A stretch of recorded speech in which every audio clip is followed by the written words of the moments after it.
초콜릿은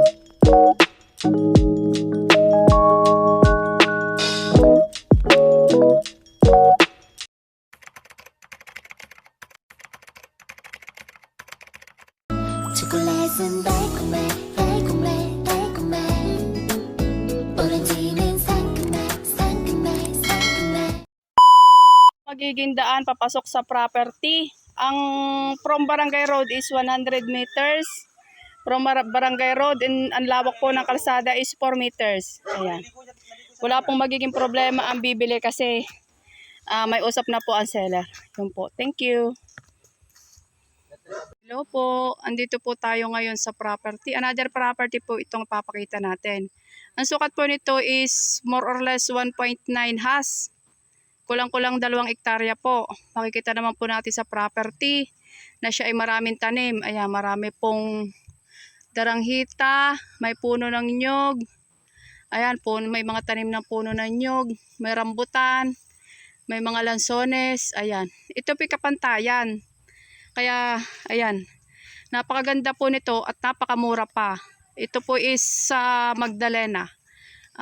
Pa-check po ng price kung ano yung nasa description box ko. Yun po. Ito po yung property. Makikita po natin na siya kapantayan. Yan, ayan po, paikutin po natin. Second lot po itong property kaya medyo mabababa yung presyo. And makikita naman po natin na napakaganda kasi pantay na pantay siya. Ayan, ito po, nandito po ako sa mismong loob ng property. Ito po. Ito po yung second lot. Yun pong dadaanan ay wala na pong magiging problema kasi kausap na po ng seller yung magiging daan. At saka wala na po kayong babayaran. Sa seller na po yun, wala na magiging problema. Ayan, ito po yung property. Ayan. May akitan lang po tayong na konting slope. Ito po is more on daranghita. Ang mga tanim, may puno ng, ayan po, daranghita. Mga dalandan, ayan. Ayan po. Ito po yung mabababang dalandan, ayan. Dikit-dikit po. Tsaka may rambutan, may lansones ding, ilang peraso lansones.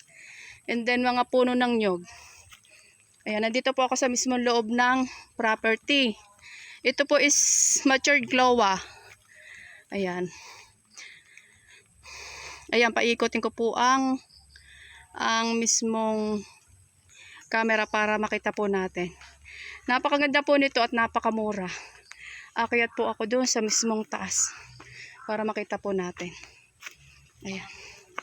Sa mga gusto po at interesado, PM po kayo sa akin. Anytime tripping po tayo. Counted pa yan? Yan pati itong taas? Oo, malaki pa yan.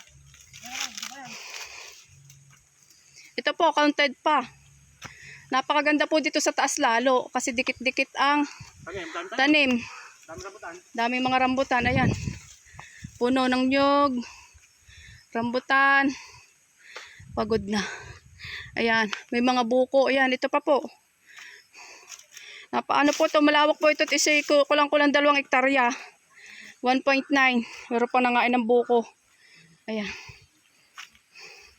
Napakaganda po dito sa area na to kasi tahimik. Malamig ang klima. Mura ang tubig. May linya rin po ng ilaw at tubig dito.